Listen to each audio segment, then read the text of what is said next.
नमस्कार विद्यार्थी मित्रांनो, सैनिक कल्याण विभागातील लिपिक टंकलेखक गट क पद भरतीबाबत नवीन सरळ सेवा जाहिरात जी आहे ती प्रसिद्ध करण्यात आलेली आहे. आता बघा या पदासाठी शैक्षणिक पात्रता, वयोमर्यादा त्यासोबतच या पदासाठी कोणता विद्यार्थी अर्ज करू शकतो याच्याबद्दलची सविस्तर माहिती मी तुम्हाला आजच्या व्हिडिओमध्ये देणार आहे. म्हणून व्हिडिओला तुम्ही शेवटपर्यंत नक्की बघा. व्हिडिओला कुठेही स्किप करू नका.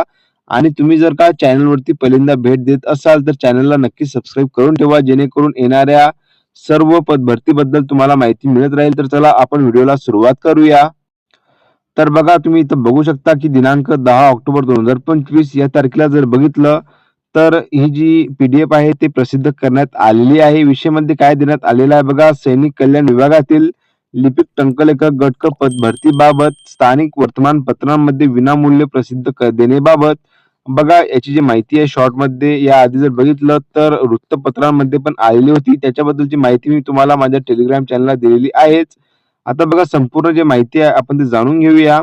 आता बघा इथे तुम्ही बघू शकता की सैनिक कल्याण विभाग, महाराष्ट्र राज्य राष्ट्रीय युद्ध स्मारकासमोर घोरपडी, पुणे सरळ सेवेने भरायच्या पदांची जाहिरात जी आहे ती प्रसिद्ध करण्यात आलेली आहे. आता बघा तुम्हाला इथं प्रत्येक जर बघितलं तर कॅटेगरीनुसार तुम्हाला किती रिक्त जागा आहे तुम्ही इथं बघू शकता. आता बघा एकूण जर बघितलं तर बघा या पदासाठी 72 जागा रिक्त आहेत आणि बघा अनुसूचित जातीसाठी 10 जागा, अनुसूचित जमातीकरता 6 जागा, त्यासोबत बघितलं ई मा व म्हणजेच की बघा इतर मागासवर्ग यामध्ये जर बघितलं 14 जागा आणि अराखीव म्हणजेच की खुल्या प्रवर्गासाठी 17 जागा तुम्हाला इथं रिक्त दिसून येणार आहेत. एकूण जर बघितलं तर बघा यासाठी 72 जागा रिक्त तुम्हाला इथे दिसून येणार आहेत.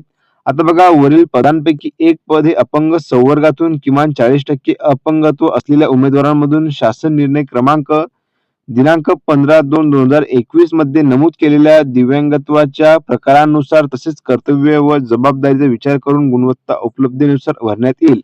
बघा वरील पदांपैकी जर बघितलं तर एक पद जे आहे ते 40% अपंगत्व असलेल्या उमेदवारांना म्हणजे की त्याला जर बघितलं तर तो विद्यार्थी भरणार आहे, तेवढं तुम्ही लक्षात घ्या. सोबतच बघा तुम्हाला इथं पदसंख्या व आरक्षणासंदर्भात सर्वसाधारण तरतुदी त्याच्याबद्दलची माहिती जी देण्यात आलेली आहे. आता जर बघितलं तर बघा लिपिक टंकलेखक गट क या पदाची पात्रता खालीलप्रमाणे आहे. जर बघितलं तर बघा इथं वयोमर्यादा म्हणजेच की बघा अर्ज करण्याची मुदत संपण्याच्या शेवटच्या तारखेस म्हणजेच की बघा दिनांक 5/11/2025 रोजी ज्याचे वय 45 वर्षापेक्षा जास्त नसावे. बघा इथं जर बघितलं तर ज्या उमेदवारांचे वय 45 वर्षापेक्षा जास्त नसावे असं यामध्ये क्लिअरली इथं सांगण्यात आलेलं आहे. म्हणजेच की 45 वर्षाखालील जे उमेदवार आहेत ते या पदासाठी अर्ज करू शकता. आता बघा त्याच खाली काय सांगण्यात आलेलं आहे की सशस्त्र दलांमध्ये ज्यांनी 15 वर्षाहून कमी नाही इतकी सेवा बजावली असेल. बघा सशस्त्र दलामध्ये जर बघितलं 15 वर्षाहून कमी नाही म्हणजेच की ज्यांनी 15 वर्षाहून कमी सर्व्हिस केलेली असेल तर ते यासाठी पात्र नसणार आहे, तुम्ही लक्षात घ्या. माध्यमिक शाळा प्रमाणपत्र परीक्षा व तत्सम परीक्षा उत्तीर्ण झालेले असावे. बघा माध्यमिक शाळा प्रमाणपत्र म्हणजेच की बघा 10वी पास असणे आवश्यक आहे यामध्ये असं सांगण्यात आलेलं आहे. त्याच खाली जर बघितलं तर बघा मराठी टंकलेखनाचा वेग दर मिनिटास किमान 30 शब्द असल्याचे शासकीय वाणिज्य प्रमाणपत्र ज्यांच्याजवळ असेल. बघा यामध्ये सांगण्यात आलेलं आहे की मराठी टंकलेखनाचं सर्टिफिकेट आहे 30चं ते तुम्हाला वाणिज्य प्रमाणपत्र ज्यांच्याजवळ असेल त्यासाठी अप्लाय करू शकणार आहे, एवढं तुम्ही लक्षात घ्या. तर बघा ही जी पात्रता आहे गट क संवर्गातील लिपिक टंकलेखक या पदासाठी यांनी देण्यात आलेली आहे, तुम्ही इथं बघू शकता. त्याच खाली जर बघितलं तर बघा इथं तुम्हाला लहान कुटुंबाचं प्रमाणपत्र पण मागितलं गेलेलं आहे, जे की बघा तुम्हाला कशा प्रकारे डाउनलोड करता येणार आहे याच्याबद्दल पण तुम्हाला इथं माहिती देण्यात आलेली आहे, तुम्ही इथं बघू शकता. आता बघा अर्ज करण्याची पद्धत कशा प्रकारे राहणार आहे तर बघा ऑनलाईन अर्ज प्रणालीवर उमेदवारांनी नोंदणी म्हणजे की रजिस्ट्रेशन करणे आवश्यक राहणार आहे. जे की बघा ही जी पद भरती ती ऑनलाईन पद्धतीने करण्यात येत आहे, म्हणजे की बघा कुठल्याही प्रकारे तुम्ही ऑफलाईन अर्ज भरू शकणार नाहीयेत. ऑनलाईन पद्धतीने जे फॉर्म आहे ते तुम्हाला भरावे लागणार आहे. आता बघा इथं तुम्हाला विहित प्रमाणपत्र कागदपत्र अपलोड करणे याच्याबद्दलची संपूर्ण माहिती देण्यात आलेली आहे, जे की तुम्ही बघू शकता की कोणकोणते डॉक्युमेंट आहे तुम्हाला लागणार आहे. आता ही जी सविस्तर जी पीडीएफ आहे मी माझ्या टेलिग्रामवरती दिलेली आहे आणि टेलिग्राम चॅनलची लिंक आहे डिस्क्रिप्शन बॉक्समध्ये आहे, त्यावरून तुम्ही जॉईन होऊन संपूर्ण ही माहिती बघू शकता. त्याच खाली जर बघितलं तर बघा अर्ज सादर करण्याचा कालावधी जर बघितला तर दिनांक 14 ऑक्टोबर 2025 रोजी सकाळी 11 वाजल्यापासून दिनांक 5 नोव्हेंबर 2025 रोजी संध्याकाळी 12 वाजेपर्यंत, त्यानंतर सदर वेब लिंक जे बंद होईल.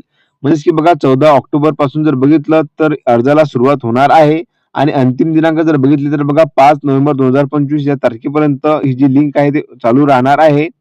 त्याच खाली जर बघितलं तर बघा तुम्हाला इथं परीक्षा शुल्क सांगण्यात आलेलं आहे की किती द्यावं लागणार आहे. तर बघा अराखीव म्हणजेच की खुल्या प्रवर्गासाठी ₹1000 आणि मागासवर्गीय आर्थिक दुर्बल घटकसाठी जर बघितलं ₹900 चार्ज तुम्हाला लागणार आहे. आणि ही जी परीक्षा शुल्क आहे ते ना परतावा म्हणजेच की नॉन रिफंडेबल असणार आहे, तुम्ही लक्षात घ्या. आता बघा याची जी परीक्षा आहे ती कोण घेणार आहे, तर बघा ही जी परीक्षा आहे TCS या कंपनीद्वारे घेण्यात येणार आहे. आणि एकूण जर प्रश्न बघितले तर बघा एकूण प्रश्न तुम्हाला 100 विचारणार आहेत.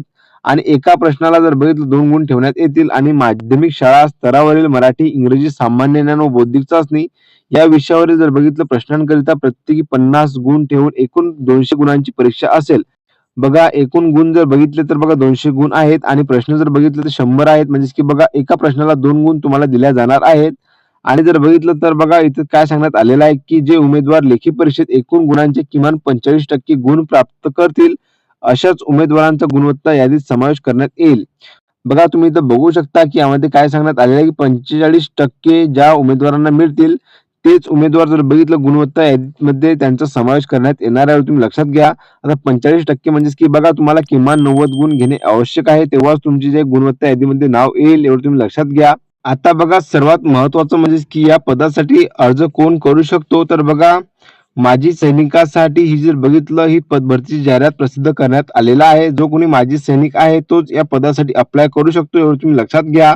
तर बघा अशा प्रकारची आजच्या ही भरतीची अपडेट होती. व्हिडिओ जर का तुम्हाला आवडला असेल तर नक्कीच लाईक, शेअर, कमेंट करायला विसरू नका. आणि ज्या विद्यार्थ्यांपर्यंत ही माहिती पोहोचली नाही त्यांच्यापर्यंत नक्कीच हा व्हिडिओ शेअर करा. आणि बघा या भरतीसाठी हा अर्ज कसा करावा त्याच्याबद्दल पण मी माहिती माझ्या YouTube चॅनलवरती देणार आहे, म्हणून YouTube चॅनलला पण सबस्क्राईब करून ठेवा, जेणेकरून या भरतीबद्दलची संपूर्ण माहिती तुम्हाला मिळत राहील. आणि या भरती संदर्भात जर काही तुमचे प्रश्न असतील तर नक्कीच मला कमेंट बॉक्समध्ये कळवा, जेणेकरून मी तुमच्या प्रश्नांची उत्तरे देऊ शकेल. तर चला भेटूया आपण पुन्हा एकदा नवीन व्हिडिओमध्ये नवीन भरतीची अपडेट घेऊन. धन्यवाद.